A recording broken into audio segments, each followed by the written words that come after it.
Hi, it's Molly from The Inside Voice, and today we're going to talk about matching pitch.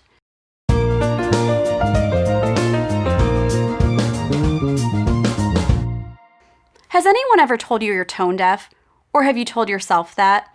I'm not saying that amnesia or tone deafness isn't real, but according to the most recent widespread study, it only affects about 1.5% of the population, an even lower percentage than the 4% reported in an earlier, less widespread study. That means that the vast majority of people who can't match pitch can learn. And frankly, in all my years running a vocal school, none of our teachers have ever run across someone who couldn't. You won't be the first. What most people think of as tone deaf is actually just a lack of coordination that can be trained like any other skill.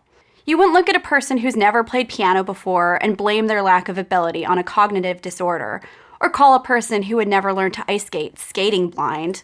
You just assume they hadn't learned the skill yet.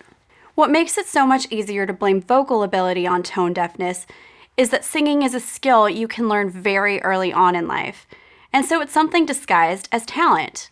Not all learning is done in specialized classes. Babies who grow up in musical families or very young children who simply sing along to music regularly, either at home or in the classroom, are much more likely to match pitch as adults. Just as toddlers learn to walk by failing and trying again, little kids learn to sing by hitting a pitch, missing the one they were shooting for, and trying again. Positive encouragement to explore their voices is enormously important because believing you have a bad voice is a feedback loop. If you think your voice is bad, you'll be less likely to want to sing and less likely to ever get good at it.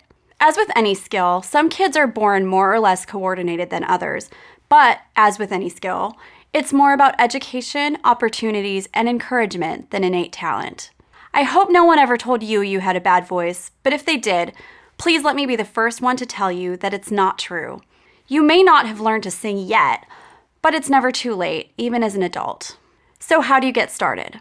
Well, first, and this really isn't a sales pitch, no pun intended, but learning to match pitch is going to be a lot faster if you work with an encouraging voice teacher, even irregularly. She can listen to you and help make on-the-fly adjustments so that you can begin to build muscle memory. Once your ear is a little more tuned, it'll be much easier for you to practice on your own, just by listening to a pitch and exploring your own voice until you've matched the pitch.